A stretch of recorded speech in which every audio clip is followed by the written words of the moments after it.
Do you want to bring balance to all the wireless radiation fields in your life, including 5G?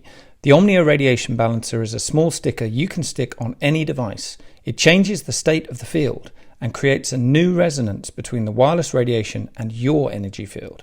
And here's a special offer for the Journey to Truth crowd. Just enter the word truth in caps at the checkout for your 10% discount. It's easy to bring balance back to your body with the Omnia Radiation Balancer.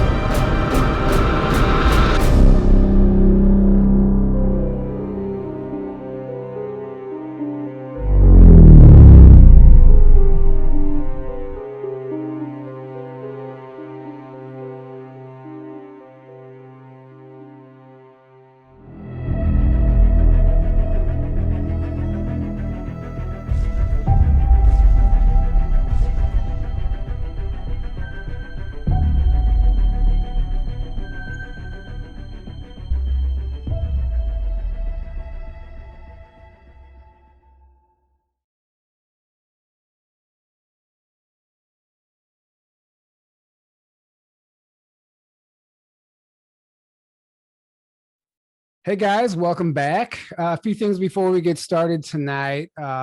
Announcement, we have a new promo code for our Hopewell Farm CBD. It's actually a Black Friday sale that's going to go all the way through December 12th. And that promo code is Let's Go Brandon 15. That gets you 15% off all Hopewell Farm CBD products. It's really amazing stuff, guys. Seriously, it's the best CBD I've tried. I thought I'd try some local stuff because it was on sale, and I grabbed it and I tried it, and it was like, it didn't even compare to this because I'm so used to this stuff. So it's amazing. I highly recommend it. They have discounts for veterans, free shipping for any purchases over $200 or more. You can buy with crypto, which is awesome. I don't know how many CBD companies are actually accepting crypto payments, but that's really cool. So Let's Go Brandon 15 gets you 15% off from now through December 12th. And don't forget to grab a ticket to our Secret Space Conference coming up next May 2nd through the 5th. We're super excited about that. Live stream tickets are available for those of you who can't make it for $111 or $444 if you want to come in person. That's 4 days, 12 speakers, includes a meal plan. It's going to be a lot of fun, so we're really looking forward to that. Grab a ticket. That information is below secretspaceconference.info. And I was getting ready to introduce Brad, but it looks like he just disappeared off the screen. Turned into Pepe. You there, Brad? Okay, yeah. Sorry, I had to let my plug in. Unless he was going to be scratching on the door the whole show. No, also, don't forget about our Teespring merch is 15% off all that with promo code CGI Joe. And we might actually be changing that to 20% soon. So just keep your ears open for that. Anyway, welcome to the show. Tonight we're joined by Brad GetZ. And he, I don't know if you guys know who he is, but he's been pretty popular, I guess, in the 17 Anon world. And he's been doing a lot of great stuff. But thanks to IET, if you guys know who he is, he shared Brad's Looking Glass video. And I found it on Telegram and I watched it and I was just totally blown away. I was like, this is great. It's finally really somebody compiled everything in a digestible format. I mean, there's a lot of videos on Looking Glass out there, right? So you can get information from all over the place. There's whistleblowers, but it was a great video and you're clearly well-researched on the topic. So I'm excited to get into it and talk about it. We've covered it in the past, but we're going to get deep, just dive straight in. So welcome to the show, Brad. Oh, thanks, man. Glad to be here. And yeah, it's a super interesting topic. And, you know, I feel like obviously it's one of those things that's a little more fun too. You know, it's not very definite. You can look into different things that people have said about it and kind of put it together. And that's what I tried when I was trying to make sense of it. I actually was trying to go to kind of debunk it in a way. And the more I found and the more I was talking about it and all this stuff, I don't know. It makes a lot of sense. Like, I feel like there's actually something to it. And I remember thinking like, man, is time travel possible? I kind of came away from that dig thinking there might be something to that. And what I was thinking too is this is time is the fourth dimension, right? We could traverse all the other three dimensions pretty much back and forth. maybe we can traverse time back and forth, depending, I mean, you could at least go into the future, right? With time dilation, that they've kind of proven that uh, on a very, very small scale with they've taken really, really set timepieces above onto the space stations, which are traveling at high speeds, and they've come back a little bit ahead of time. So it's in a weird way. I think it's saying that they feel like they've proven that, and that comes from Einstein's theory of special relativity. But the thought of going in the past, I don't know. Some of these things, man, some of the Baron Trump books or just different stuff you come into, it looks like it to me, it could at least be possible. And that's really fun to me. I don't know. Yeah, that absolutely. And so let's break it down. Like, so where does this information come from? As far as I know, the first time we heard of the term Looking Glass, Project Looking Glass, was from Bob Lazar in 1989, but he didn't have firsthand information. He was relaying a briefing that he read about it. So he didn't actually see it, but I forgot what show he was on where he talked about that then. But then we've had whistleblowers come out of the woodwork now. Many whistleblowers come out talking about it. Bill Wood in particular, but it's allegedly a reverse engineered a seat from like an ET craft or something like that. What did you come up with in your research, Brad?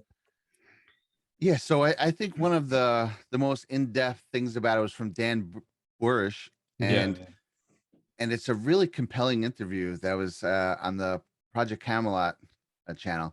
And what he was saying is reverse engineered from the Sumerian cylinder seals, and basically what he was saying is he uses like a future probabilities machine, but also he was saying if you use them together, if you use two of them at the same time, you could kind of use it to like see in the past or possibly go to the past. And I don't know, I thought that was incredibly interesting. And there's been other things like that too over the years that, there's that with the Looking Glass. There was the project from the Vatican, right? Chronovisor, yeah, where they claimed that they were able to tune it to a certain frequency and kind of observe past things. And I don't know, there's also what he mentions, Bursch actually mentions something called a yellow cube as well. And it seems like these two mimic each other. Like the Looking Glass was kind of like our version trying to mimic that as well. And if there's more and more things like this, it just tells me that it's at least possible. And the way it works is seems like that for the sound you would need the second one, but you could also look in the first one, and at least with the yellow cube, it was working on your feelings too. So he was saying it kind of read the person that it was with. And that came from the Orions, he said, which he was claiming was us from the future, but also I think came something with the constellation Orion. But he was pretty much saying that it was us from the future who came back, I guess, to talk to past us, which is exactly what you would do if you had this sort of technology. And it's weird. I liked when he was getting into the stuff with the facilities at Area 51. I found that incredibly fascinating because you would have it. This is stuff that they would absolutely have and they would absolutely be able to use. And you just look at different things.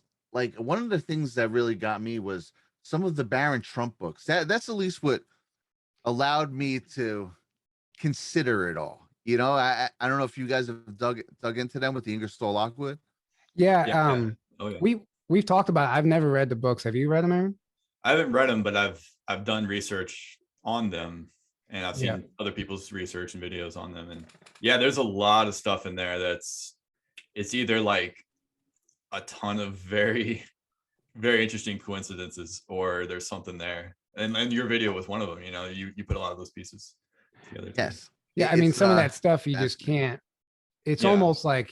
It's like, come on. Okay, come on. Exactly. Like that's your reaction. It's like, come on. Like there's no way. Yeah. Dude, the picture drawn in it even looks like Baron Trump. It looks like It's like, come on, dude, what are the odds of this? And just for the people who don't know what we're talking about, when were those books released? like around 1900 or 1890. Yeah, I think Right. like the late 1800s. Late Yeah. 1800s. And they basically 1890 something. predicted what, like the whole Trump era, right? So what Yeah. it is Baron Trump. There's three of them. There's two Baron Trump books, and one of them involves time travel, and he has a mentor, a Don. I mean, Don is also a title, you know, but his mentor is Don, who helps him go in time travel. And there's all these interesting passages in it, and even in they're in the Library of Congress, so they're you know, confirmed old books. And this author Ingersoll Lockwood, right? He has the two Baron Trump books, but then the third one is called The Last President, and it mirrors, maybe not exactly, but it mirrors Trump's presidency, like a little bit. It starts off with a president from, I believe, Manhattan, who they're protesting in the streets on Fifth Avenue, which Trump Towers and Fifth Avenue, and in this 2016 election, they were protesting in the streets in front of Trump Tower.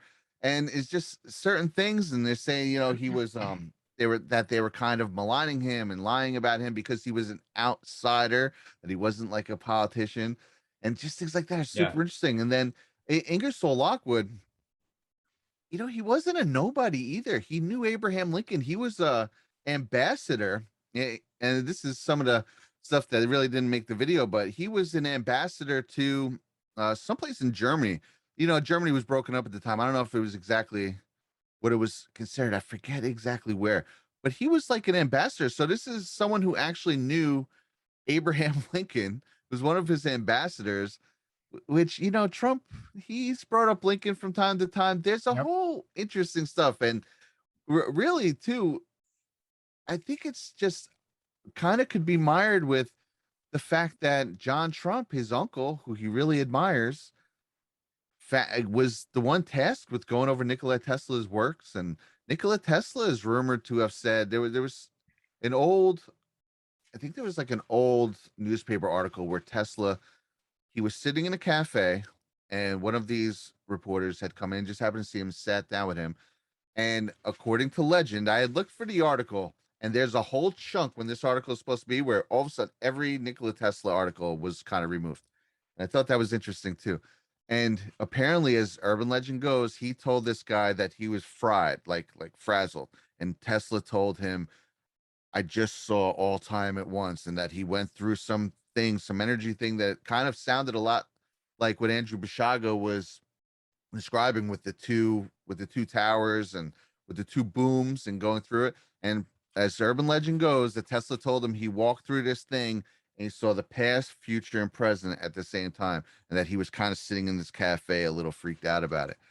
So I don't know. It's weird. Did Trump get something? Did John Trump see something and then, you know, told his family and passed it down, and they used it? It's interesting, right? Well, here's the thing too. Well, it's interesting. He said, I think it was Burrish. He claimed that it came from the Sumerian cylinder. It's basically, we've had this technology since Sumerian times.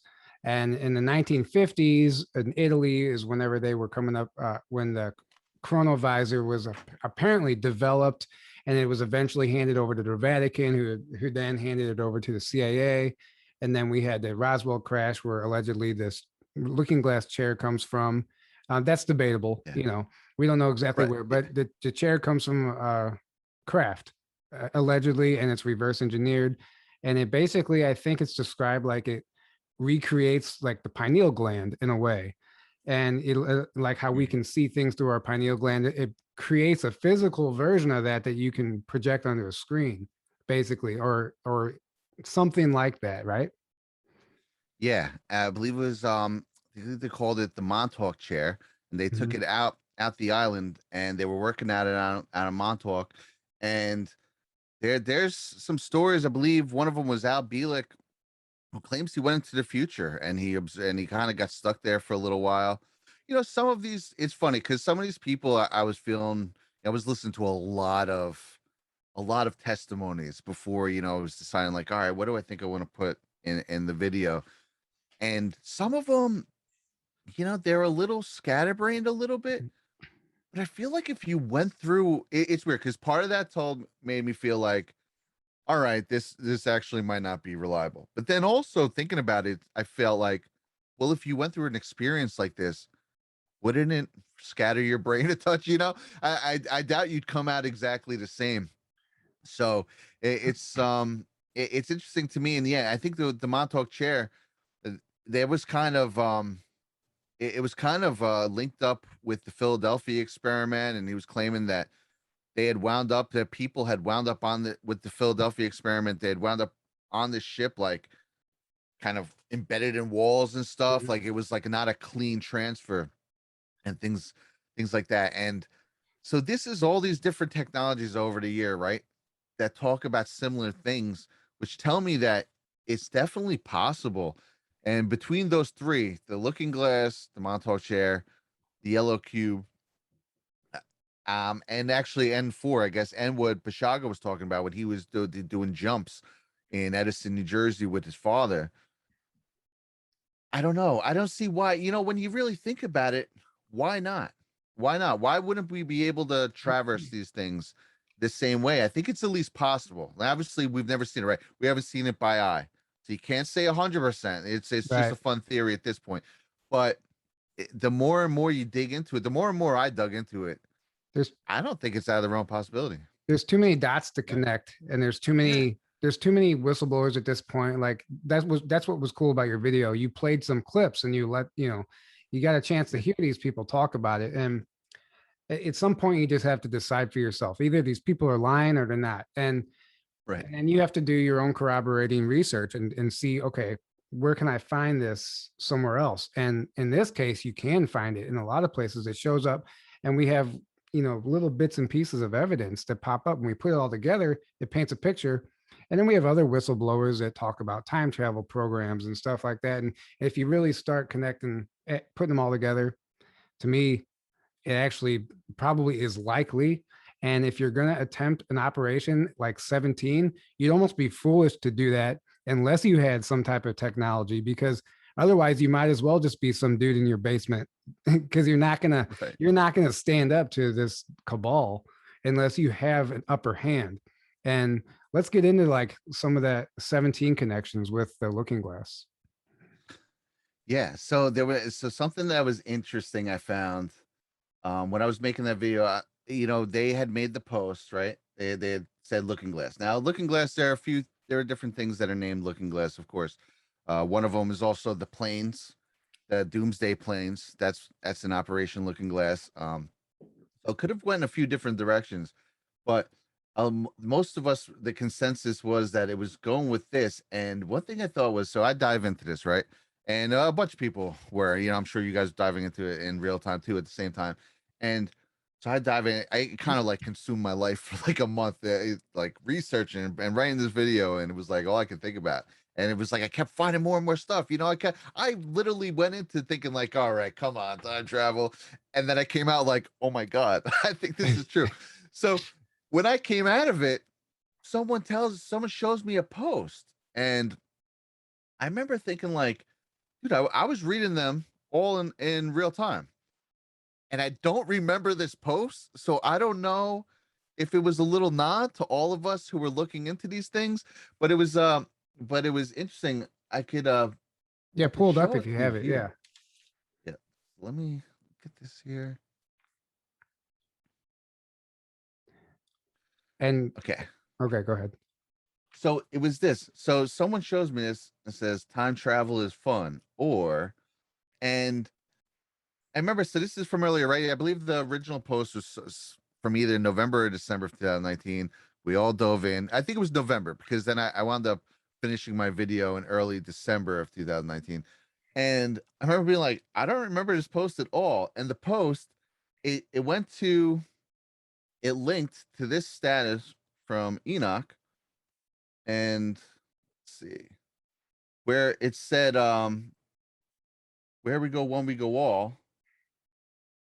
And then I remember like I had just put this video out and I never saw this thing. So I was wondering, to me, I was like, and that was the name of my channel when I was, certain place. And And I remember just thinking like, oh, was that a little nod? Like, I don't know. It was weird to me. It gave me the chills. I could have just missed it, but it definitely is something that was mentioned, in the proximity at least, that I just always thought was kind of interesting that they mentioned that. I don't know. Well, just the whole, time travel is fun. And well, that seemed to happen a lot with the drops. It was like they were watching everybody, like all the Yes. anons at the time, and like it would correlate with what people were researching, or what, whatever the case may have been. But there was also another drop. Can you pull that one up? It said, it actually mentioned Looking Glass. Do you have that one or not? Yes, I'm gonna say I should have that. Because that one to me, Okay. like, come on, why would you mention that unless that's what they're using? Like they had to it's almost like they wanted us to research and dig into it. Right. And so when I was looking back, this is post number 9, when they're saying these different things and these lose the majority vote through the Looking Glass. And so that was like a very early mention of it. And then I don't know, the very original post. See, these are all things but the one from December. I mean, I could find it. I think I have it. Let me see if I have a general idea. Yeah, if you have it. I know maybe, it was, I want to say November 2019. It's like in that general area, somewhere around there. it's interesting how they brought it up, and to me, that's like I said earlier, there's no way that they could have pulled this off if they didn't have some foresight into the future, right? And yeah, the whole Baron Trump thing. So, Aaron, wasn't it Bill Wood? Is that who I'm thinking of? Who talked about the timelines merging in 2012? And what did he say? Something along the lines like they basically couldn't see past that point. They saw like everything just like. Yeah, I think Andrew Basagios talked about that too. And this was before 2012. They talked about, at 2012, they couldn't see beyond with the technologies. It would just be nothing. And I think with, what was it, the Montauk Chair, they would experience just like pure bliss when they were hooked up to it after 2012, when they would like take them through time or something like that. They must not have traveled to 2020. Yeah. which is interesting, because obviously we're past that now. We're like, well, what happened in 2020? Why was that the case? So my theory is that the timelines maybe converged at that point, like collapsed, and now, so like it either is going to mean like we're on a solid negative timeline or a solid positive timeline, in my opinion. And so that gives me hope. That's one of the things that's like, okay, well, with all the craziness happening, we are still seeing a mass awakening. We are still seeing a lot of really great things that I don't think we'd be seeing if we were on this dystopian, super negative timeline that the cabal, obviously wants. But Bill Wood talked about there being 2 timelines, and he called them timeline 1 and timeline 2. He says like this is what they would refer to them as in these projects.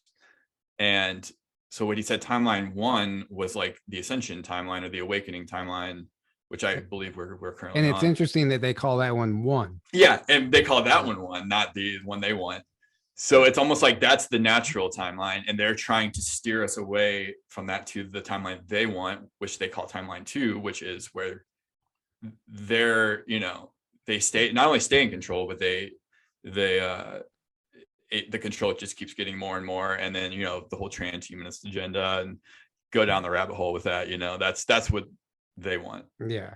And that's what they're constantly still to this day trying to steer us onto that timeline, obviously with all the agendas we see. And the way Bill would put it, he's like, it was like a chess game, right? And both players had 7 moves. There was 7 moves left to checkmate. The winner knew it and the loser knew it. But they both knew the outcome, but all the loser could do was prolong the game. Yeah. And there's going to be moves made, but they're all going to be forced by the winner. And that's kind of what we're seeing right now. Yeah. Well, he said, no matter what they tried to do, every time they would check the technology to see what okay, what's the future going to be now? He said every time it would end up inevitably the one they didn't want, back to timeline one. Like they couldn't, no matter what they did, they couldn't get it to change to what they wanted. It always ended up in the mass awakening and the mass ascension. Yeah, basically they said it was a timeline converged into a reality that couldn't be controlled, and it scared the hell out of them. So they ended up shutting down the whole thing because one, they didn't want that knowledge. They really did not want that knowledge getting out, because everything's compartmentalized. So the people that use that technology and that knew that were probably a very small, who knows, number of people, but it was compartmentalized, and they didn't want that information getting out, because they need the people in the compartments under them to think they're fully in control, and this is all, there's nothing you can do about it, this is all happening, kind of thing. And I think Hillary, and two, they just made that, it just pissed them off. It just pissed them off that they kept seeing this, and they're like, oh, F it, we're gonna make it happen no matter what. Screw this thing. What'd you say, Brad? Sorry, go ahead. Oh no, I was just saying, I think Hillary, when Hillary saw herself winning the presidency, and the one that they were trying to do, right? Right. Yeah, the yellow cube, I believe, is what she saw. Yeah, that was the yellow cube. What did you find on that, Brad? Yeah, so I mean, some of that makes me wonder if that's why she was so confident. Right. She didn't even have she didn't even have a consolation speech or whatever it is. Yeah. And that's like one of the first times in history someone hasn't come out and given a speech and lost and stuff. They couldn't believe that. I mean, I think they also knew that they had things rigged, but it's pretty wild, man. It's the Bill Wood stuff is pretty wild. There's a couple of them, and he was they kind of attacked him, and they accused him of things and made him go into hiding, and who knows what happened with that. But that's kind of what they do, right? If you're a whistleblower, typically then they come out and they either try to crush you. And what's good about this whole movement with all of us now, it's harder to crush these people. They were a little more unknown, and it was a little easier to make people either disappear or just ruin them without too much backing. And I feel like that's why we have like the strength in numbers now. Right. Exactly. Because now, like you said, it was more unknown. It was hidden. Like these whistleblowers were coming out in a little tiny corner of the internet. Nobody was seeing it, and they could just sweep them under the rug, and if not, eliminate them in some cases. And we've seen evidence of that throughout time, just with the UFO topic in general. But now it's so mass. It's literally like a mass awakening, and there's so many people coming forward that it's almost suspicious if something happens to them now. So it's actually what they're saying, it's safer to talk and come forward than hold on to your secrets, because they can eliminate you. But if you talk, then it makes, it kind of puts you in the spotlight. Right. That's a good point. So you're almost safer by saying it that way. It's a cool thing. We're in a cool timeline, I feel, for sure. And I like, no pun intended, but that's also too, it makes you think of the one post where it said timelines change and certain things, some of the things I think they were saying where they were trolling them a lot, kind of being like, hey, you want to do timeline too? Well, guess what? Timelines change and things change. And there was so much interesting stuff. It's funny. I don't even know. Sometimes you don't even know which direction to go, but what did you guys think about? And I know this was in the video.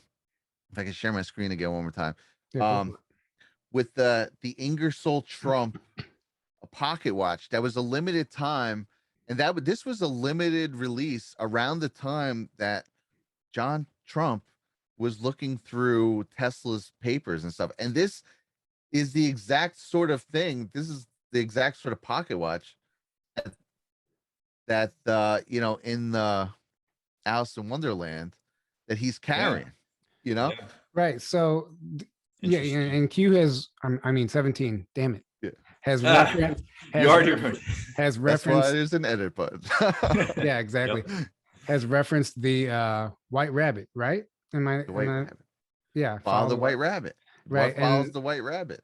And that's everywhere in Alice in Wonderland. And then you have this clock. And what's interesting is the pull up those drawings, the images of Looking Glass at Area 51.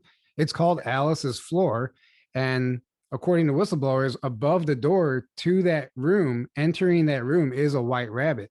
And there's even a white rabbit on the drawing there, what we're looking at Yeah. right now. Yeah. Yeah. Alice is 4, area S4 of area 51. You know, allegedly these are schematics that people who have claimed to be there drew out. And you know, this comes from long before any of the stuff we're talking about. And it says a stuffed Alice in Wonderland rabbit is permanently mounted above the entrance to the Project Looking Glass room. Right. And they claimed that there was an Einstein-Rosen bridge here, and that that's what this was, and that they also had a looking glass device, and basically these were jump rooms. And this is the stargates from the Sumerian cylinder skills. And these are technologies, I mean, with all their black ops programs and all the different things that they do, it's not surprising to me at all. Honestly, it would be surprising if they didn't have stuff like this. And with that and the white rabbit, and again with that, with this, it's the Ingersoll Lockwoods who wrote the Baron Trump books back in the day. And it's just these things, I don't know, there's something to them. And if you go here, there's even a little closer up. Yeah, that's what I was looking for. So that actually, I think David Wilcock pointed out, it resembles what is in the movie Contact. It does. Actually. Yep. And it's almost like in that movie, they're depicting Looking Glass without telling you it's Looking Glass. You know, we don't, obviously we can just speculate, but right. What do we say? No coincidence. Very similar to what's in Contact. It's I think they do soft disclosure all the time in movies.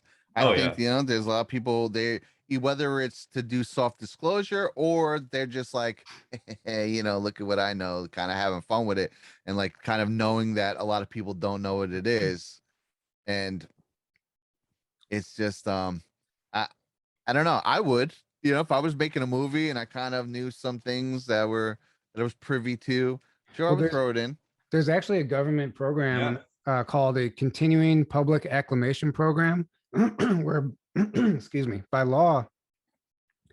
some sort of law, who knows who makes these laws up, but they have to disclose this stuff to us throughout time. Like they have to disclose so much, like every so many years or something, and they never say how they have to do that.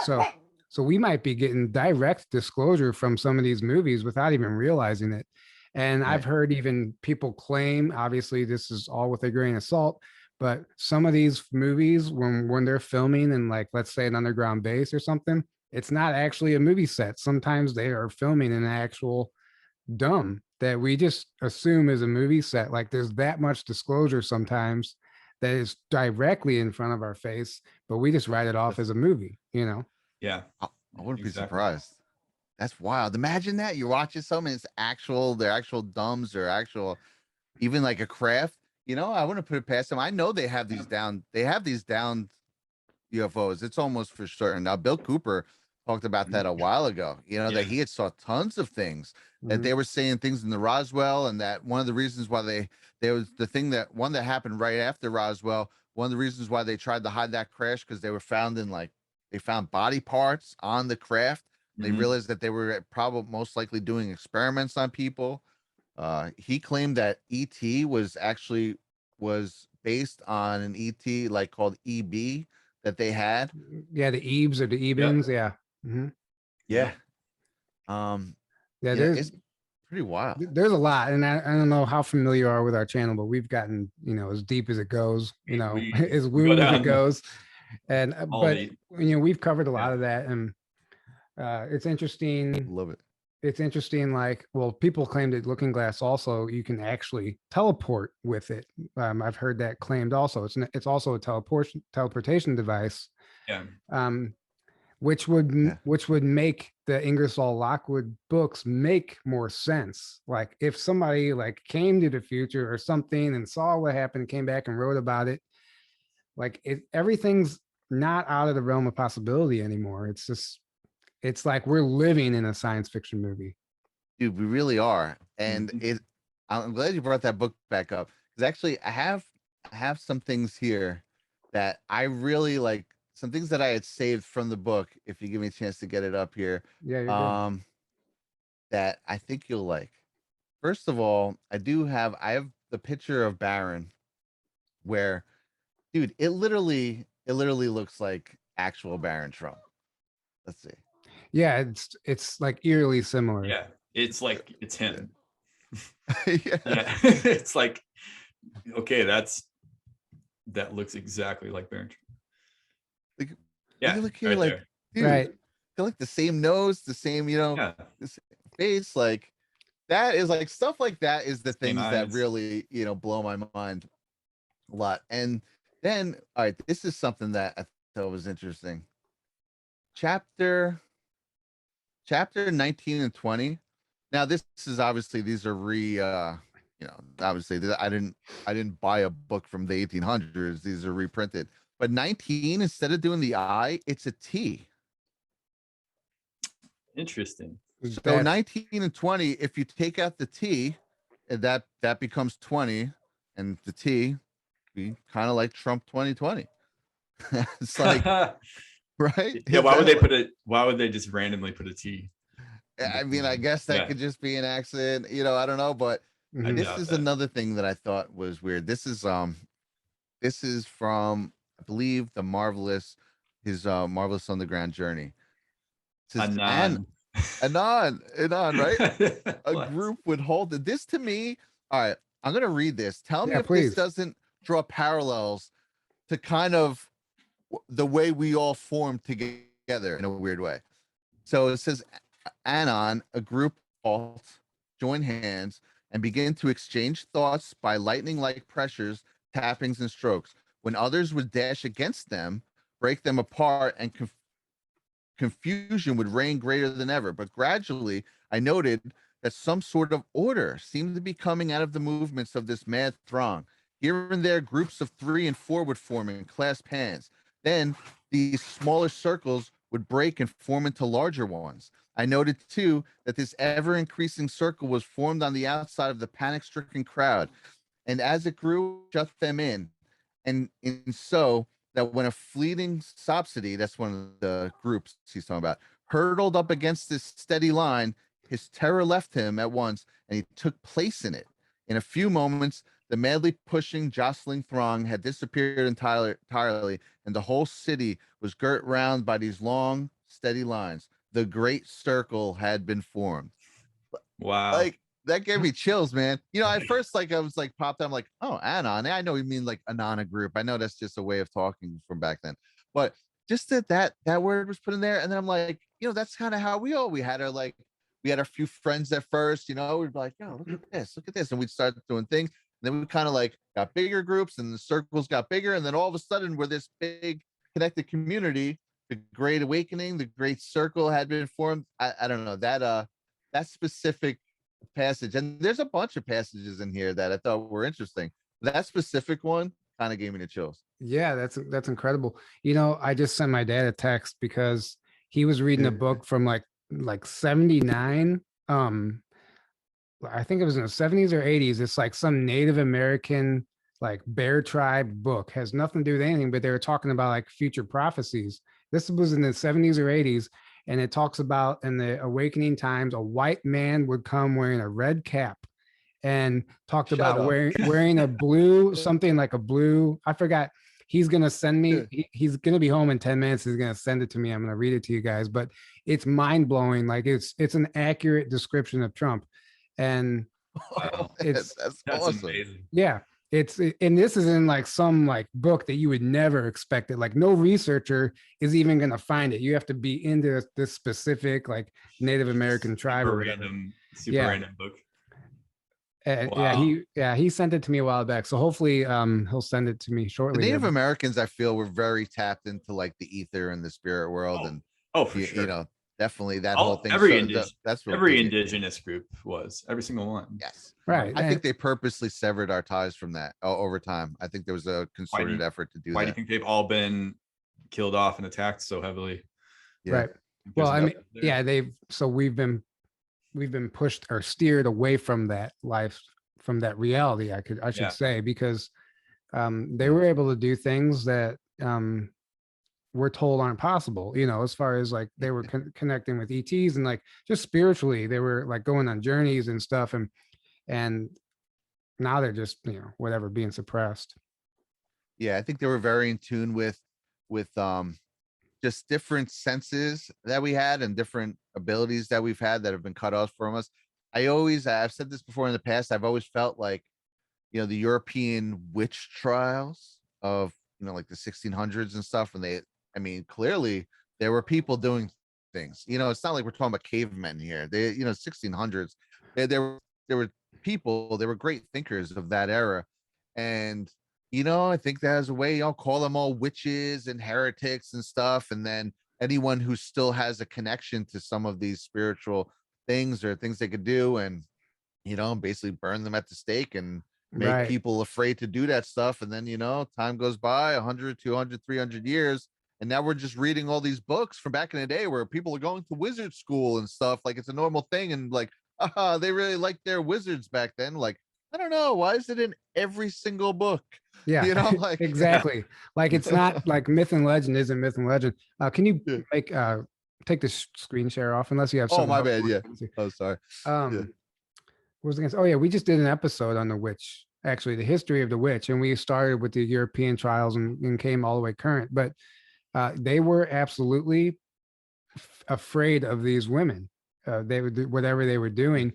They were so scared of them that whenever, before they burned them or publicly executed them, they would make them first shave their head or cut their hair because they were afraid they would be cursed by the touch of their hair because they used hair in their spells and stuff like that. Oh yeah. But it wasn't like they just thought they were crazy. They actually believed that these women had powers, and they were trying to, if they weren't scared of them, they wouldn't make them cut their hair, and they would make them walk backwards up to the stand so they couldn't give the prosecutor an evil eye.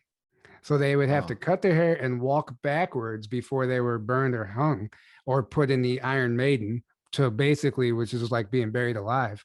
But it's insane. Like, you don't do that unless you're actually scared of something. So what these women must have been doing something that were freaking people out.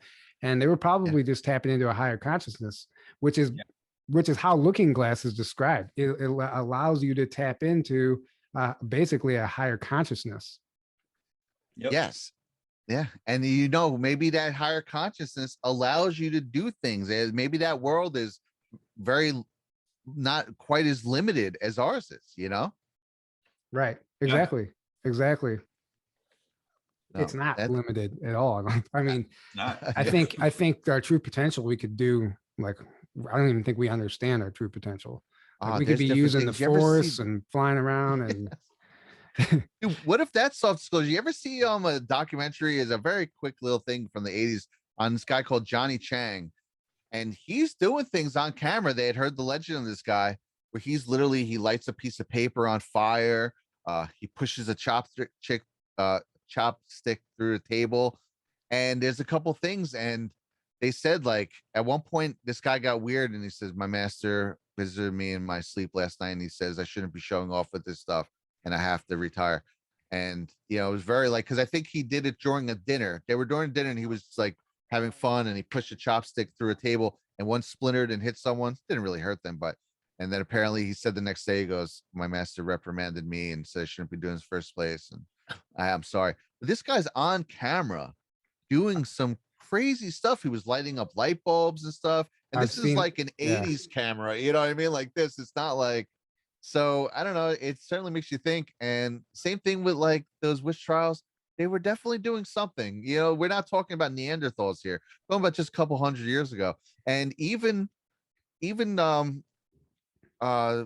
James, was it King James VI? You know, whoever the one commissioned King James Bible, he also wrote himself a thing called Demonology, which he's talking about how to deal with these witches and how it's real and the types of spells they do. It's like an actual guide, you know, and he was saying how they were cursing him and stuff. And so there was something real there. And I, like you're saying, I think it is lined up, because I think that's what you're tapping into, this world, and you're tapping into these different things, and it allows you to do that stuff. And there's definitely something to, there's definitely, the proof is in the pudding with with the Trump and these books and Ingersoll Lockwood and Tesla. There's a story here, man. I think they know. I think Tesla tapped into something. I think John Trump, got it. He was an MIT professor, and he actually knew what he was reading. And I think he found stuff, and I think it's a very guarded secret in the Trump family. There's a show on History Channel called The Tesla Files, which I highly recommend, even for the History Channel. Really Aaron, you turned me on to it, and I thought I was going to watch one episode, and I binge watched it all in one night. Yeah, it was like 5 episodes. Yeah, it was 5 episodes, but they're long episodes, even without commercials. And it's unreal. Like you almost don't believe the History Channel is showing that stuff. But when they got to the part about John Trump, they framed him as the bad guy. Like he was the one who broke in and stole the files and was doing it for a nefarious reason. They painted him in the dark. Yeah. And I thought that was very interesting because everything else was pretty accurate. And then as soon as they got to that part, I'm like, I don't think that's how it went down, but obviously it's the History Channel, and I believe they're owned by Disney now, the History Channel. Some of the older History Channel stuff was pretty based.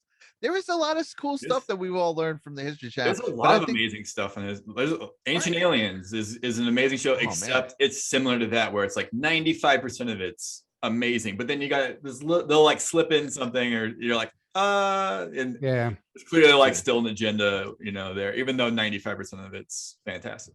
So yeah, that lines up with History Channel from what I've seen. They'll use like verifiable truths as a vehicle to sell you some crap that they want to push, for sure. Yeah, to me, we talk about controlled opposition figures, like in my opinion, Alex Jones is one of them, Stephen Greer.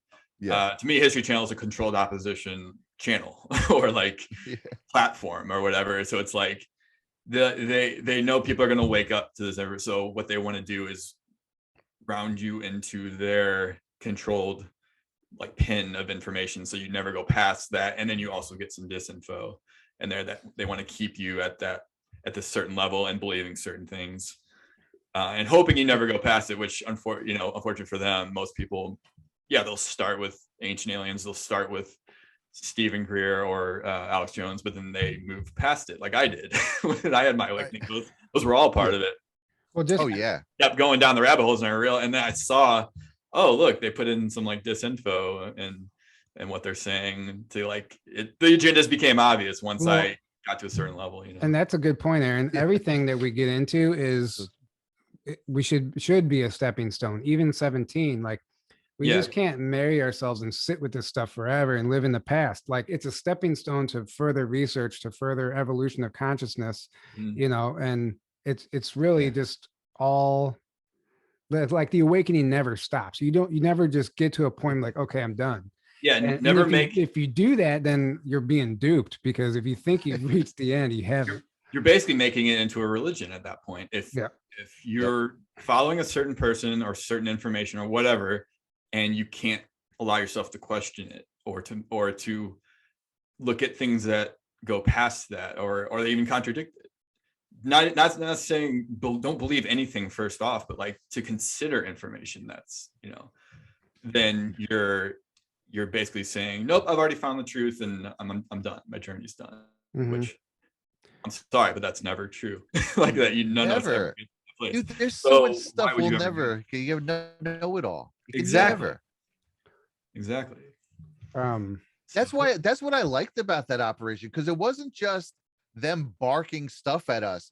They were literally asking questions and saying, go out, see what you could find. They were literally imploring us to continue. And that's why I don't even think it needs to come back, to be honest. And I loved it. I thought it was great.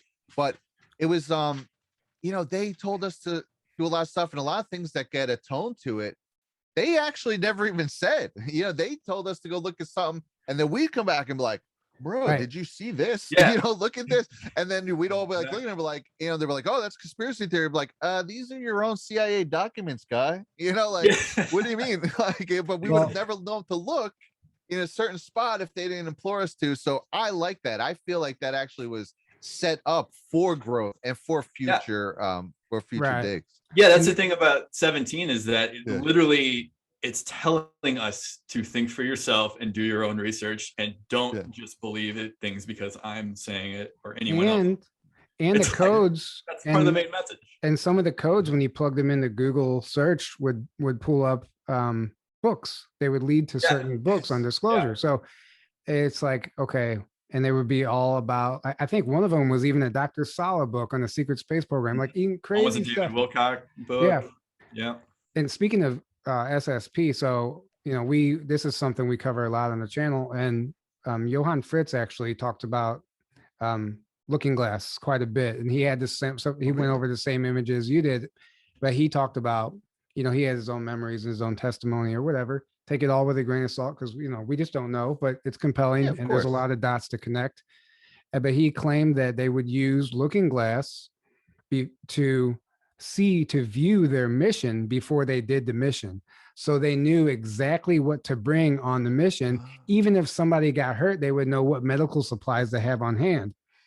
And he said that this is how they would go in, like a black ops military mission would go into a building, know exactly what to do, and almost seem like they had superhuman abilities because they knew where everybody was. They knew exactly what it was.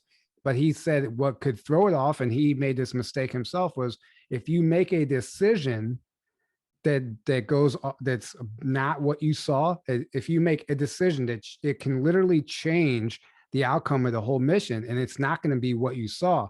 And something happened where he made a decision and it screwed up, and they actually end up having to send in a rescue team.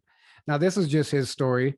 Apparently, this is what he relived, and this is what he lived through in memory, and it's his own memory, right? But if that kind of stuff is actually happening, like, that's fascinating to me.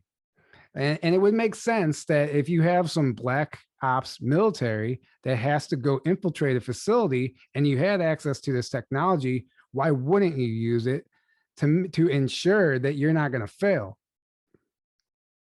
And I feel like that's kind of what they do with Q. It's like the same concept. I mean, 17. It's the same concept. 100%. Yeah. And that's exactly how someone like that would use a program like that, like with a black ops. And, one thing I felt like, especially looking into all this, and I think it makes sense just common sense wise anyway, is the future seems fluid. The future seems always in motion. I think you could definitely throw off a timeline, or maybe if you're looking into it right and you see everything, it's mapped out, but then you deviate from the plan, you're throwing other variables in there now that are changing what you originally saw. And I don't think that's out of the realm of possibility at all. And that's pretty cool. What was his name again? I would love to watch that, actually. Yeah, we have like 3 episodes with him. Johann Fritz, actually. Oh, awesome. Yeah. Okay. Yeah, you go back in our history, you can watch him. But the guy's like a talking encyclopedia. Like, he just unreal what he knows and remembers and stuff. He's one of the more credible guys I've heard, I would say. For sure. What was I going to say? Adding on to that, talking about, so that's what we were talking about, deviating from the plan. Well, we always hear this: trust the plan, trust the plan, trust the plan. I don't know what that even is supposed to mean at this point, because, well, first of all, if the timelines were supposed to merge in 2012, and I don't know what happened then, but right now the whole talk chatter across the board is we're having a timeline split, like, as if it's just now happening. So did it happen in 2012, or is it just now happening? Was all that off? And if things change in the fog of war, so if we really are in World War III right now, and literally by the minute, by the second, by the hour, whatever, something can happen that changes the course of that plan. And so we don't know what really is going on behind the scenes right now. And maybe trust the plan was great, and maybe something happened and they had to think on their feet, and some changes had to be made. We don't know what it looks like, but looking out in the public, looking out in the world right now, it doesn't look that great. But at the same time, people are getting red pilled, they're waking up. Maybe it's all part of the plan. We just never imagined it would get like this. Yes, I agree. It's funny, as some people, I remember looking into it, and I think it said trust the plan not even that many times, and I think not even past 2018. And to me, it's like, I felt like that was, comforting people. Hey, it's cool. We got a plan. Don't worry about it. But then there's some people, like anything that goes wrong, like, oh, just plan. Like, hey, dude, I think we're well past anything that was planned. I don't know how you could even plan far past that. I think right now it is just like freaking moves and counter moves, and everything's in the air. Honestly, I think this is the fight for the freedom of the world. And I don't think anyone should be resting back on their laurels. I don't think anyone would want us to. And we have a great community, and we're getting into a lot of stuff, and we're exposing a lot of stuff, and we're also having a exposing a lot of fun stuff. And like this to me is like really, really fun and hopeful, and to think that some of these things could exist. And I feel like there's a lot of good being done. And even like you're saying, the scary stuff, like with the Biden administration, all this stuff that's going on, it's a little nerve-wracking, man. They're going kind of full dictatorship. It's crazy, because it's funny, they called us Nazis and they, all this crazy stuff for so long. That's called projecting. They're just projecting what they were doing, And then when the actual Nazi stuff starts happening, they're like, "Oh, this is fine," or then we go from Nazis to terrorists. This isn't good. Yeah. Papers, white please. supremacist, terrorist, whatever. The guy defending himself is a Nazi. And it's just everything's like inverted and backwards, and people, when people can't think for themselves, they have to be programmed what to think. And if they're following the mainstream media or the education system or whatever it may be, they're getting programmed with all that propaganda, and that becomes their beliefs. So it's not that hard to understand why so many people, why we see, the crazy. I was looking through some research or videos and stuff, and researching, whatever you want to call it, before, just in particular for this episode, just seeing what I could find, any bits and pieces about Looking Glass that we don't already know. And most of it's all been discussed, but I did come across a David Icke quote that I thought was interesting. He said, "We are in the darkest days in 2021, 22, and into 23 before dawn breaks and a whole new reality emerges based on love and freedom." And I don't know where his information comes from, but he says 21, 22, 23, basically like next year is not going to be that great either, and probably not this isn't going away overnight, is what I gather from before it gets better. Yeah, exactly. which is what we know, but it's interesting to see his timeline on that, and that's risky nowadays to put a timeline on anything, because as much as I don't want that, I could see that. I could definitely see that. As much as I don't want that to be the case, I hope. Yeah, that's like when they were saying, who is it? And I love him, Mike Lindell. I love him. His heart's in the right place. But he was like, "Hey, Trump's going to be back in August." And in my head, I'm like, no, he's not. I think we're in for, I think we're in for a term of this. But like you're saying, for all the bad it is, dude, it's blasting people out of their comas. Like, there are literally people online like, "Oh my God, I'm so sorry, I messed up," and in a way that nothing else could, right? Yeah, like 17 said, people have to be shown. You can't just tell people this stuff. They're gonna call you crazy. Oh, it's a conspiracy. Oh, whatever. When this stuff is literally happening, like in your face, happening to them, you're like, all right, this is happening, and you feel it. You feel all those emotions, you experience it, and nothing else can substitute that. Nothing is nearly as powerful as that. And that is the biggest catalyst to snap people out of their slumbers and to see what's going on, see what's been going on, Right. And we can't, I lost my train of thought. Go ahead, Brad. Oh man. To me, it's like, if the white hats are really in control, it makes, because so many people are like, well, why are they still letting it go on for so long? Why aren't they doing something? To me, it's like, they've already won. I think they've already, I don't think 17 would have happened unless we were already pretty much there. And I think they're letting this happen for multiple reasons, but the biggest one is to wake people up, for the catalyst for the awakening. Let them see and experience it for themselves, rather than just rounding up the bad guys and then saying, "Oh, hey, by the way, this is what they've been doing," even though you didn't really consciously experience it. Well, things don't get real until they get personal. Exactly. And that's what it takes to snap somebody out of a coma. I used this analogy before, and I'm going to say it again because it's actually relevant. I was in construction for 15 years, and you would always use the company. You would always use the company tools, and they got thrown around and beat up, and nobody gave a shit about them. And it wasn't until they said, "All right, we're issuing everybody their own tools, and you have to take care of them. If something happens to them, you're going to pay for it." You've never seen so many guys start babying their tools, Yeah. but it got real for them. Like, you don't care unless you're actually directly responsible for something or involved in something, you don't care about it is the point. So, and that's exactly what's happening right now. Like, everybody prior to that has just been throwing all the tools around, don't give a shit. But now they're handed the real tools and they understand what has to happen. So they're going to baby that. Become personal, like you Right. said. It gets personal.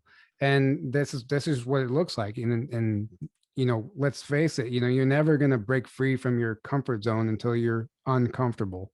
Exactly. And everybody had to get uncomfortable. Yes. Now, by the way, I worked in concrete for 17 years, so that's pretty cool. I completely understand that analogy. It's 1,000,000% true. Yeah. Yeah.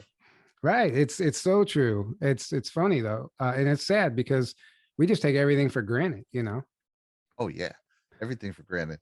Yeah. Here's something cool to go on like a little side quest here. That's something that I kind of found this out after I did my video, and I always kind of wished it was in there, that to bring it back to the possibility of time travel.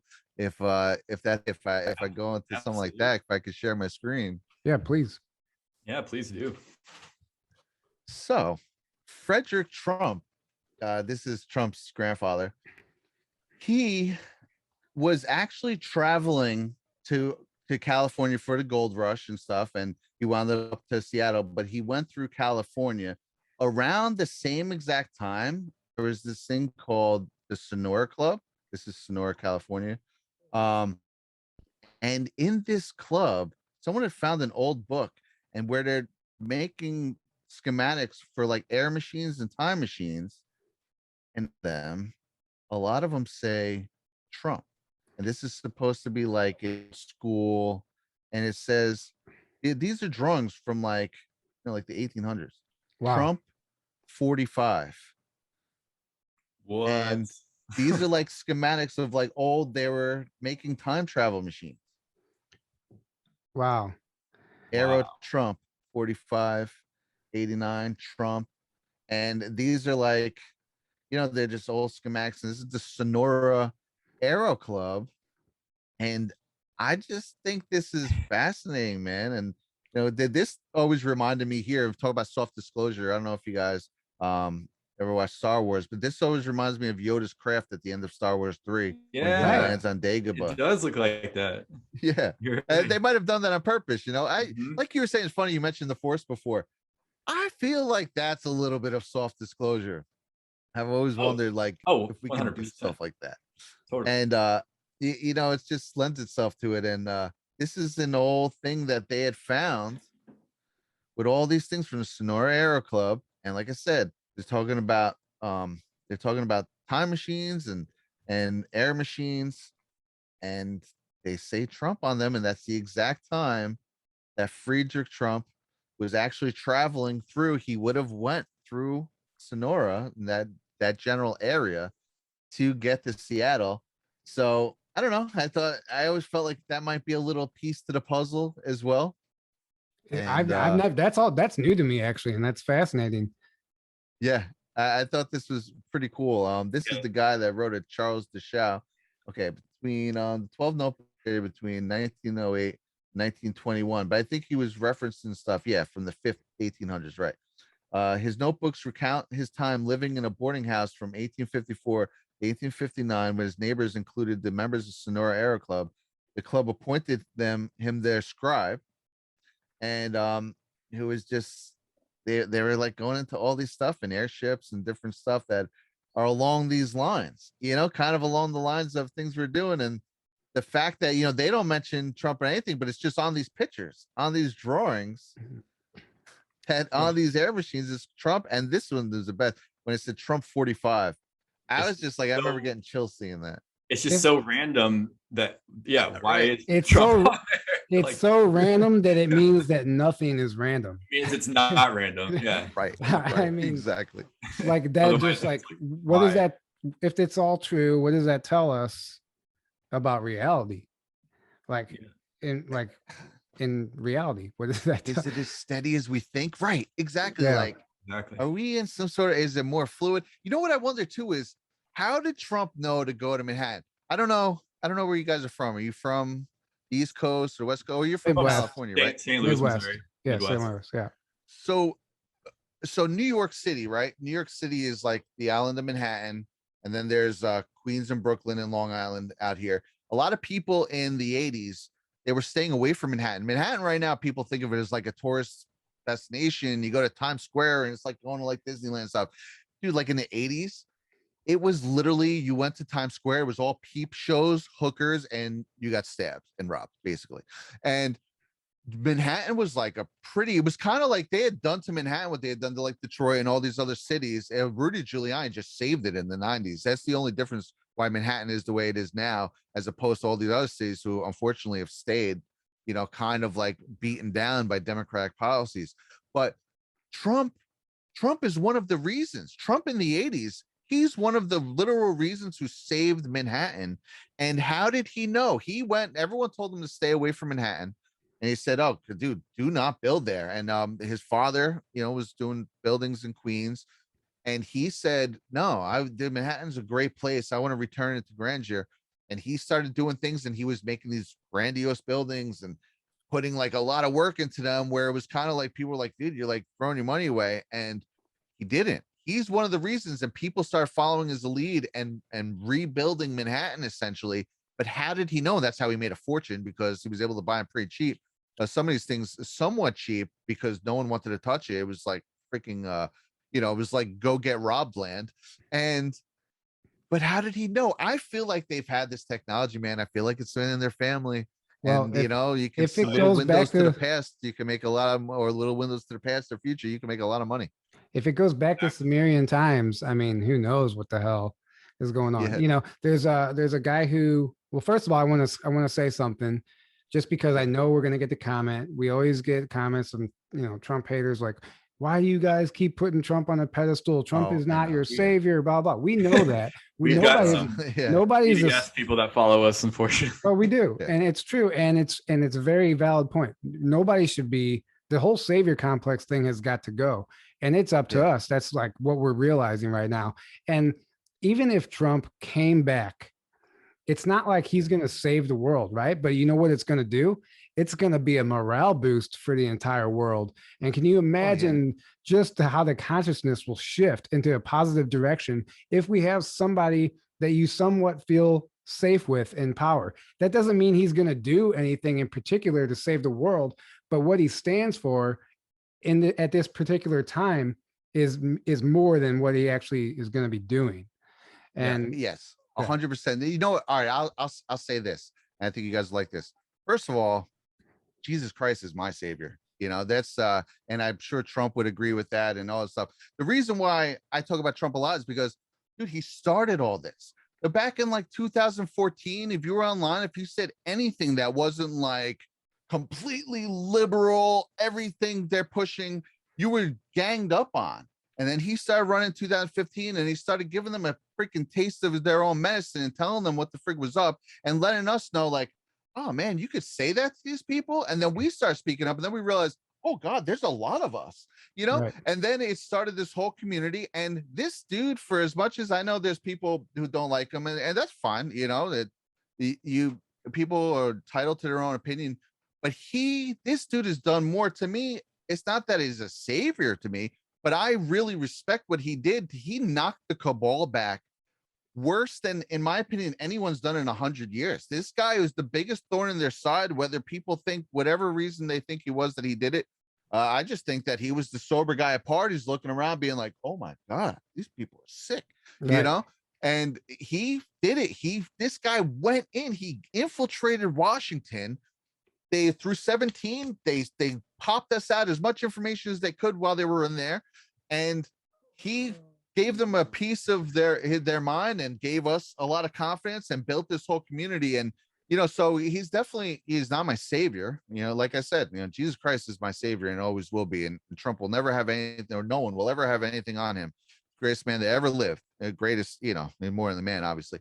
But, but I really do respect what Trump did. And to me, he's probably our greatest warrior, I feel. And so that's why I bring up Trump. And, that's why I like what he did. You can't deny what he did, dude. He pissed in all their faces for 4 straight years, and it was glorious. And I would love to have it come back, but it doesn't need to. Look what we're doing. We are all doing this right now, and that's what he always wanted.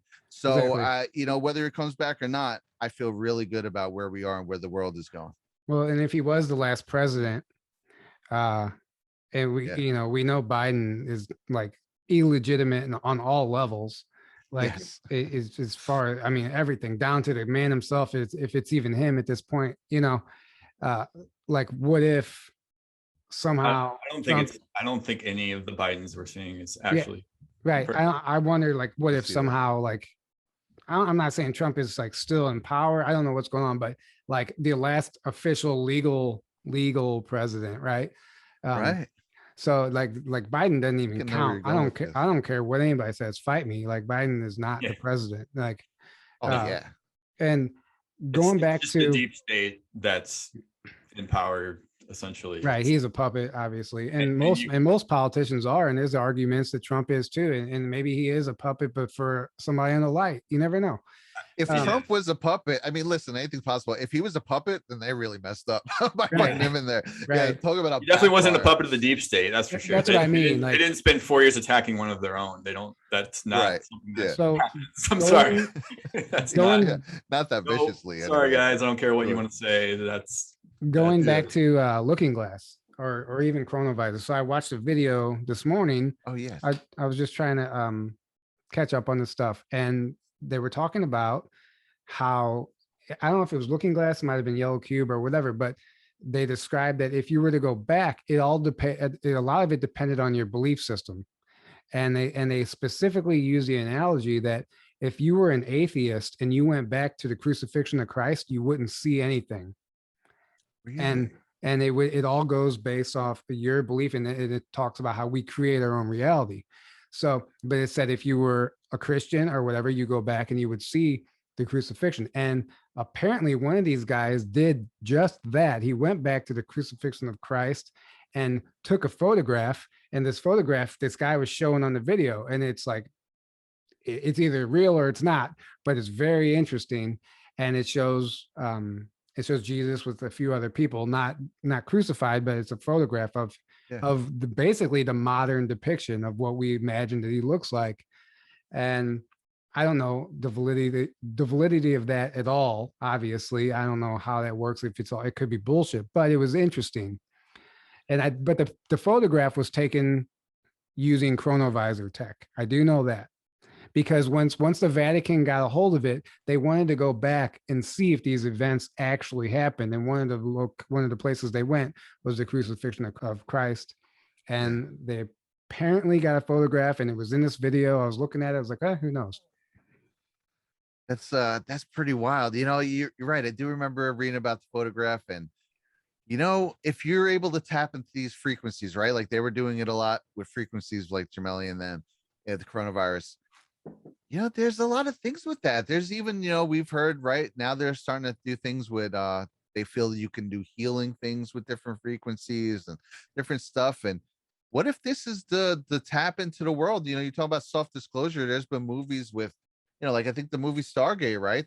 It's all with sound, something with sound and frequencies. And, again, that's a movie that could just be made up of, some of these things I'll pay attention to them because you never know. It's like they do pepper things out. And like you're saying, where it's kind of like a low where they almost have to show us, but it just seems like frequencies are the key to a lot of things. And if that's what they were able to do, and could you imagine like actually watching a crucifixion? It's kind of like when you watch Passion of Christ, man, they're like, it's like really jarring, but this is something that happened was really crazy. And I think it is important to see it, but imagine actually watching the actual crucifixion. That would be insane. And I don't know. I remember seeing this. I think I had that picture saved at one point. I don't have it right now though.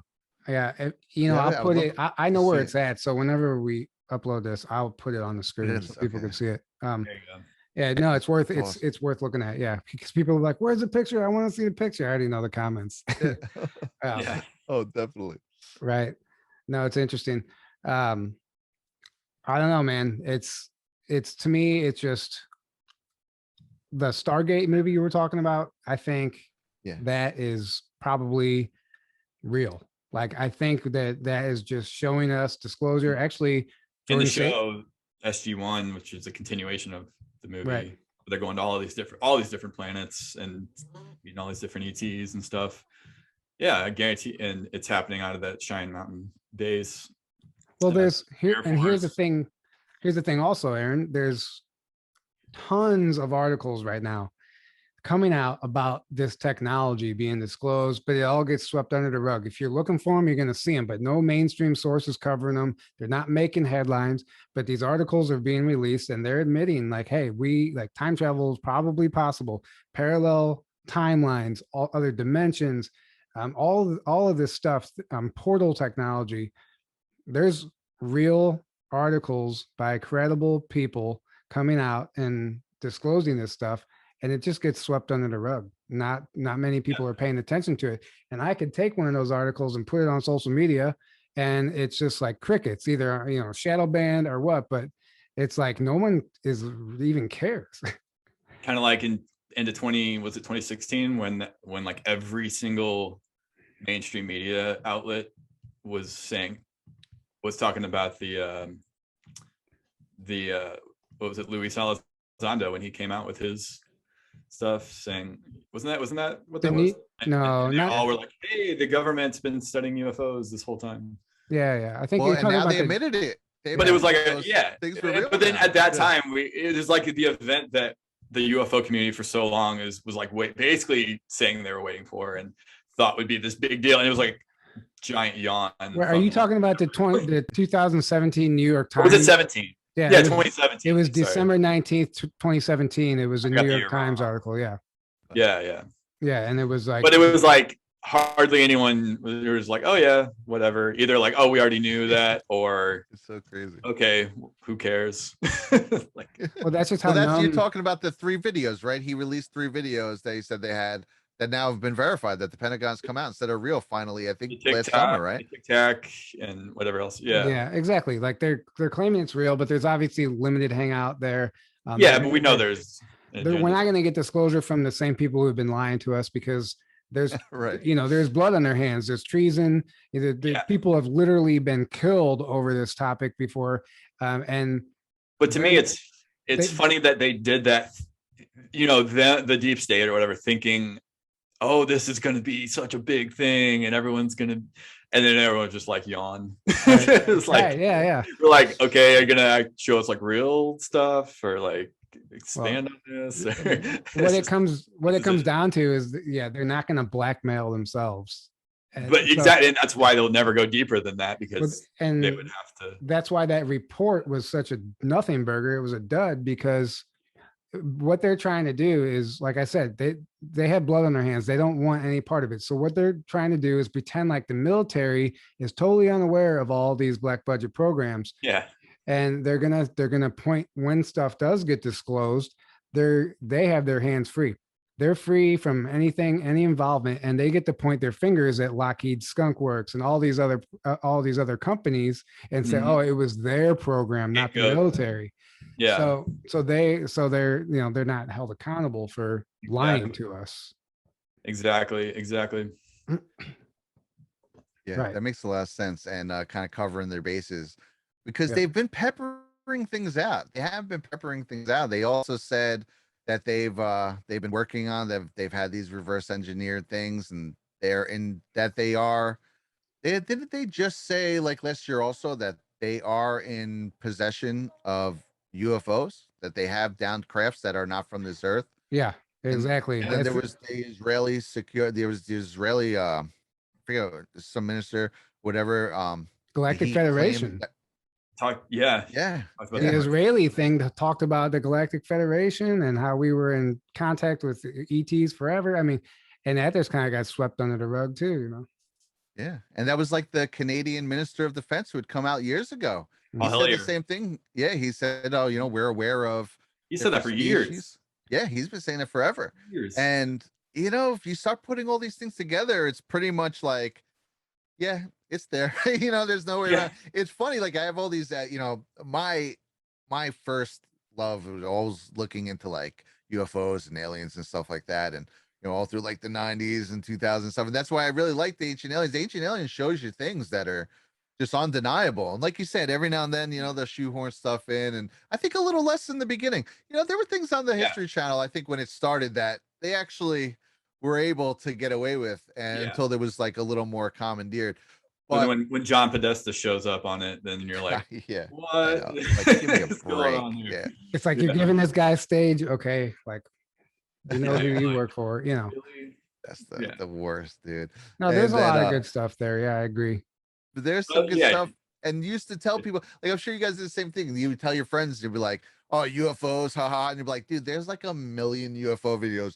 If even one of them's got to be real, you know? And then they laugh. But now they're starting to like pepper out like, oh, okay, yeah, we actually do have a UFO. Oh, those release videos, there actually are true. We did say those are. Yeah, there's a federation that we talked to. And now, where are all those people? Well, it's like all crickets. Like, where are all the people who told me that I was a conspiracy theorist, you know, 20 years ago? Well, we're not, they're taking it serious now. They're actually taking it serious on mainstream media. They know it's coming. They know it's inevitable. They know it's coming. They're trying to control it. They're actually trying to get ahead of the game by giving us a narrative. And obviously we have to, it's like limited hangout. We're not getting the full truth. We're going to get a little bit. It might be the best that we're going to get, unfortunately. Some people want like true disclosure. Who knows if that's going to happen, but we're not getting laughed at anymore. They're taking it serious. For all those years, they were calling us conspiracy theorists and laughing at us. And now here they are giving their new script like, oh, wait, you really want us to cover this? Like, now they're like, oh yeah, by the way, they're real. Well, they're trying to say, they're also simultaneously saying they're real, but we don't really know what they are. And we know the technology. Well, it's funny because they're literally saying this is technology that we don't have, and it's not possible, which implies it's not us, or the technology came from not us. Right. But they're also saying, oh, there's no proof that it's ET or that it's not from here. That is the proof. Like, if that's not the proof, like, what is? Okay, so then then what are you saying? That you've developed this insanely advanced technology in secret for decades and decades and have been hiding it, and then you're admitting to that, and you're keeping it's all convoluted. There's no way either way. It's like there's no way around it at all for them. It's just like but that doesn't make any sense. It's going to be messy. None of it's going to add up. Nothing's going to make sense. I mean, these people are lying through their teeth. They have gag orders. You're saying, oh, it's from another country that's developed this insanely advanced technology, which if you're admitting that, if they admit that, then okay, so now we can't defend against this technology, is what you're saying, and they could just attack us, and and then that's the whole. They're trying to make it into a threat. That's the whole tip. Yeah, always want to make us feel helpless, right? Anything they could spin to make us. Well, I mean, they did like in World War II, right? They were talking about the Foo Fighters, and that they saw these things. That's where that all comes from.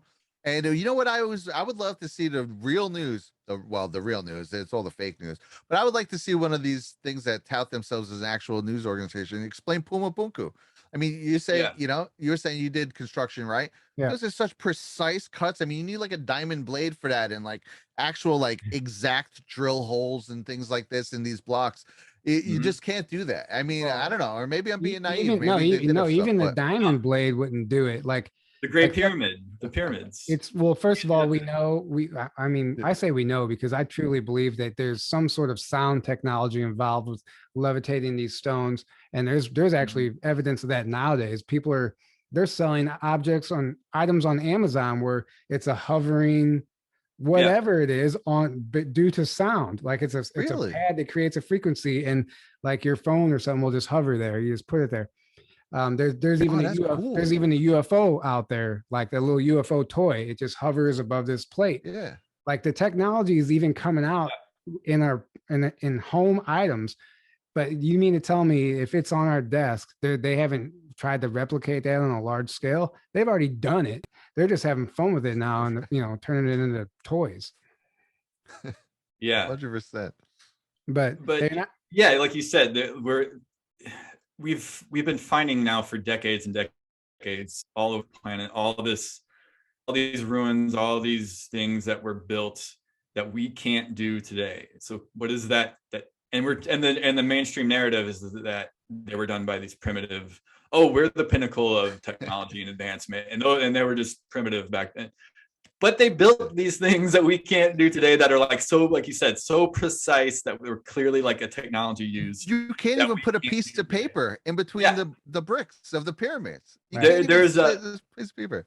Yeah, there's in Peru, there's like these giant stones that look like they were melted, that the seams are like it's all melted in place. Yeah. And it's all melted. Like it's like, okay, please explain to me how they did that. And I don't even know what their BS explanation is for that, but they, you know, there's no possible way they can explain that other than they clearly had some advanced technology that we don't have today, which really means we probably do have it. It's just being withheld from humanity and these secret projects. And you know, it's obvious, like at some point at least we had that, and there was a much more advanced civilization.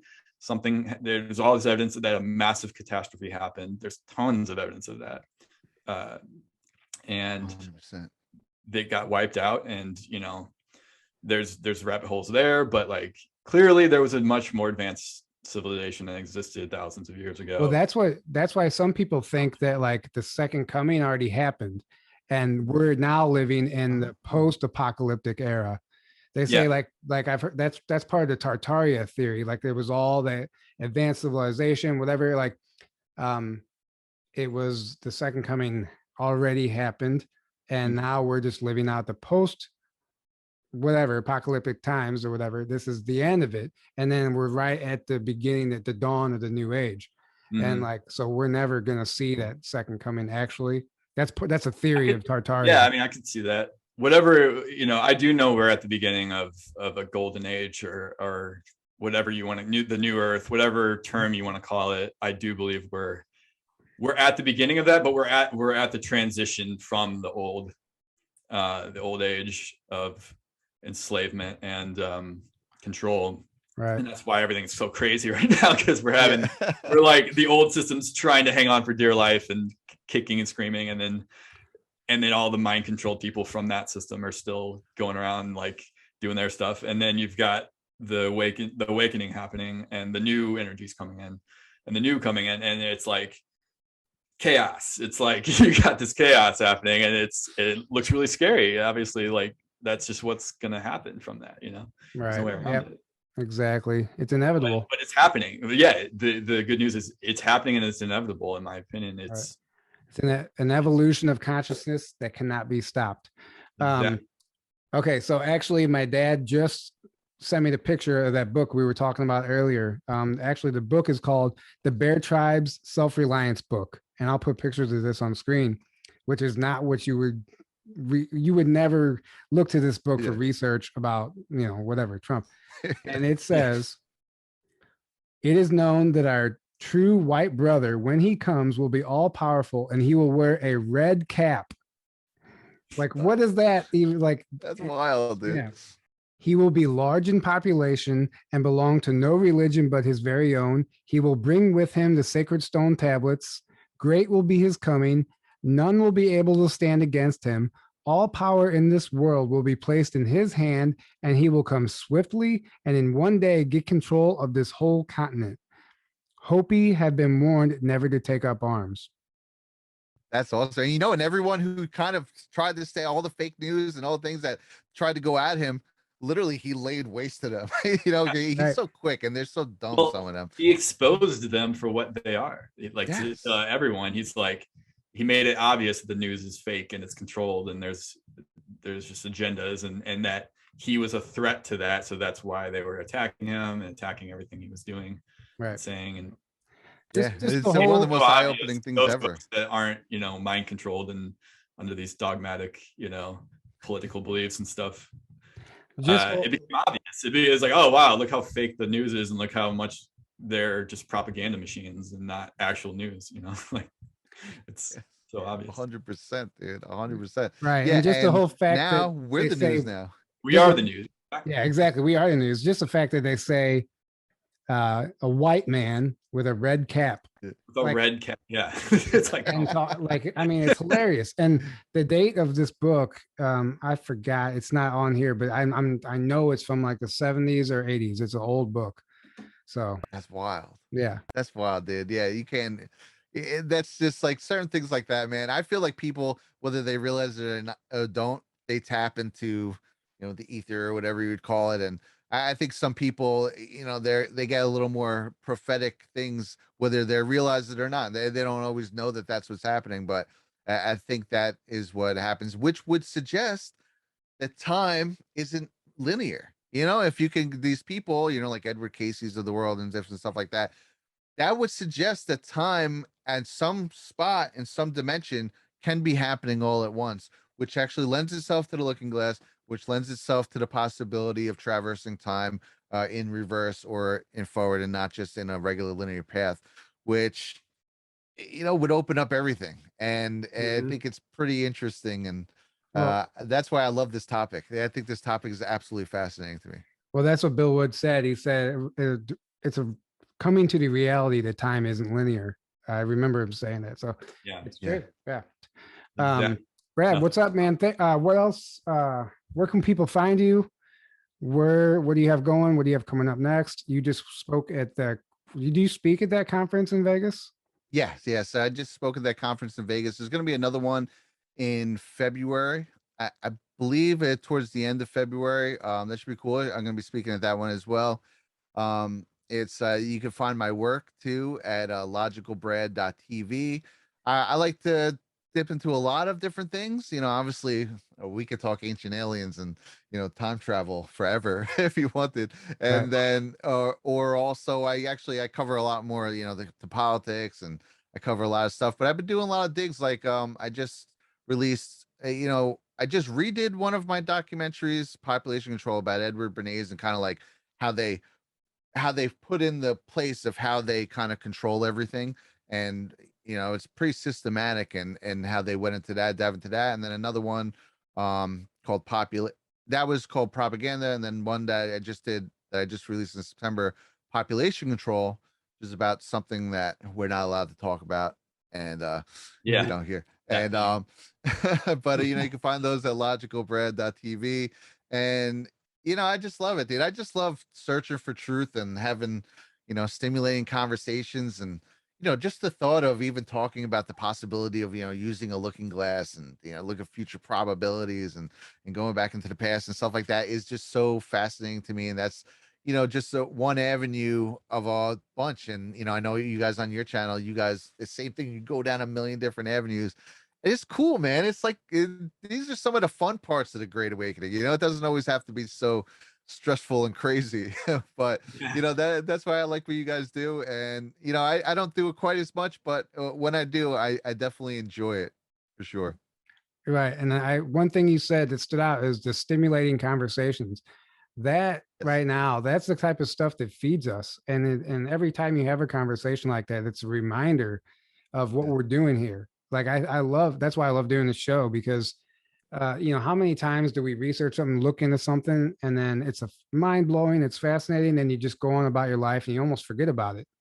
But when you're doing this every week and you get to talk about it all the time with new people and just go down rabbit holes and talk to whistleblowers, whatever the case may be, it keeps you on your feet, and it's a constant reminder of why we're here and what our purpose is right now. And I love it. I absolutely love it. And thanks for coming on and doing this with us. Oh, of course, dude. It's been a pleasure, man. And it's fun, and I love your guys' channel, and I appreciate it. I would love to come back, and eventually, maybe one day you guys could come on my show. Yeah. Oh, dude, all the above. All of the above. Absolutely. And we will link your guys. So if this wasn't enough for you, we're going to link his Looking Glass video below. It's really well put together, and it's great. It's like watching a mini documentary. Really good. It's really great. I'm not just saying that. So this was a lot of fun, man. What else? Anything else, guys? Thanks for tuning in. Thank you for the donations. Thanks for all the support. We love you guys. Can't do this without you. Grab a ticket to our conference, secretspaceconference.info. All the information is on the website. Come hang out with us. Get some CBD, get some Omnia patches, buy some merch, have some fun. We will see you next time. Good night, Brad. And thanks for joining us. Oh, the pleasure was all mine. Thank you guys. Good night, guys. Good night. Bye.